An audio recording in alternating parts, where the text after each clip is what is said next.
యెహోవా ఆకాశమందు తన సింహాసనమును స్థిరపరచియున్నాడు. ఆయన అన్నిటి మీద రాజ్యపాలన చేయుచున్నాడు.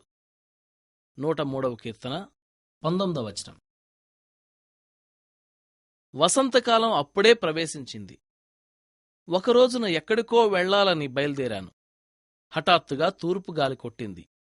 మహావేగంతో నిర్దాక్షిణ్యంగా భయం గొలుపుతూ తన వెంట దుమ్మును రేపుకుంటూ బయలుదేరింది. అప్పుడే ఇంటికి తాళం వేశాను. చిరాగ్గా మనసులో అనుకున్నాను, అబ్బా, ఈ గాలి తగ్గిపోతే ఎంత బావుణ్ణు అందామనుకుంటూ ఆగిపోయాను.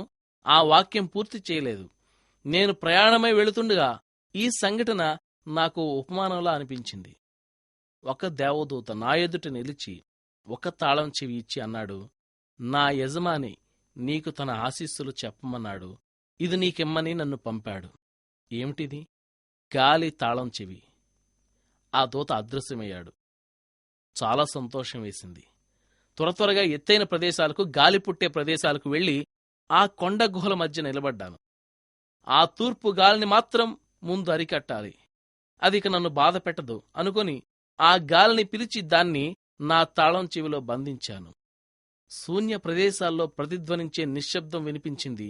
ఆ గాలి స్తంభించగానే ఇంతటితో తూర్పుగాలి పీడ వదిలింది అనుకున్నాను. దాని స్థానంలో మరి దేని తీసుకురావాలి అని ఆలోచించాను. దక్షిణవాయువు చల్లగా ఆహ్లాదకరంగా ఉంటుంది. చిన్న చిన్న గొర్రె పిల్లలు, ప్రతిచోట కళ్ళు తెరుస్తున్న పిల్లజీవులు, రహదారుల ప్రక్కన కళ్ళు తెరుస్తున్న పూల మొగ్గులు సంతోషిస్తాయి. సందేహించకుండా దక్షిణవాయు తలుపుల్లోకి తాళం పోనిచ్చాను. నా చెయ్యి మండడం మొదలుపెట్టింది. నేను చేస్తుందేమిటి? బాధలో అరిచాను. ఈ పని వల్ల ఎలాంటి అరిష్టాలు సంభవిస్తాయో ఎవరికి తెలుసు? పొలాలకు ఏ గాలి కావాలో నాకేం తెలుసు? నేను చెయ్యబోయే తెలివి తక్కువ పని వల్ల ఎన్ని నష్టాలున్నాయో కదా.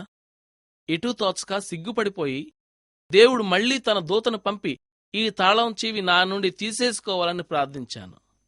నేను మాత్రం ఆ తాళం చెవిని ఇక ఎప్పుడూ కావాలని కోరుకోను అని నిశ్చయించుకున్నాను. చూస్తుండగానే దేవుడే నా ఎదుట ప్రత్యక్షమయ్యాడు. తన చెయ్యి చాపి తాళం చెవిని తీసేసుకున్నాడు. ఆయన చేతిలో దాన్ని ఉంచుతూ చూశాను. అది ఆయన చేతిలోని గాయపు మచ్చ మీద ఆనింది. ఆయన చేసిన కార్యాలలో దేనిమీదనైనా విసుక్కున్నందుకు బాధపడ్డాను. అలాంటి ప్రతి పనిలోనూ నా పట్ల ఆయనకు ఉన్న ప్రేమ ముద్రితమై ఉంది. ఆయన ఆ తాళం చెవిని తన నడుముకి కట్టుకున్నాడు. ప్రభూ, అయితే ఈ తాళం చెవి నీ చేతిలో ఉంటుందా ఎప్పుడూను? ప్రభుని అడిగాను. అవునయ్యా, దయతో జవాబిచ్చాడాయన. నేను తేరిపార చూస్తే నా జీవితానికి సంబంధించిన తాళం చెవులన్నీ ఆయన నడుముకే వేలాడుతున్నాయి. నా మొహంలోని ఆశ్చర్యాన్ని చూసి ఆయన అన్నాడు, కుమారా, అన్నీ నా అదుపులో ఉన్నాయని నీకు తెలియదా? అన్నీ నా ప్రభు, భయభక్తులతో పలికాను. అయితే దేన్ని గురించి కూడా విసుక్కోవడం నాకు క్షేమం కాదు. నీవే అన్నింటినీ నిర్ణయిస్తున్నావు కదా.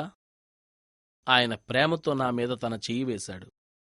కుమారా, ప్రతి దానిలో నీకు క్షేమకరమైనదేమిటంటే నన్ను ప్రేమించడం, నన్ను స్తుతించడం, నాపై నమ్మకముంచడం.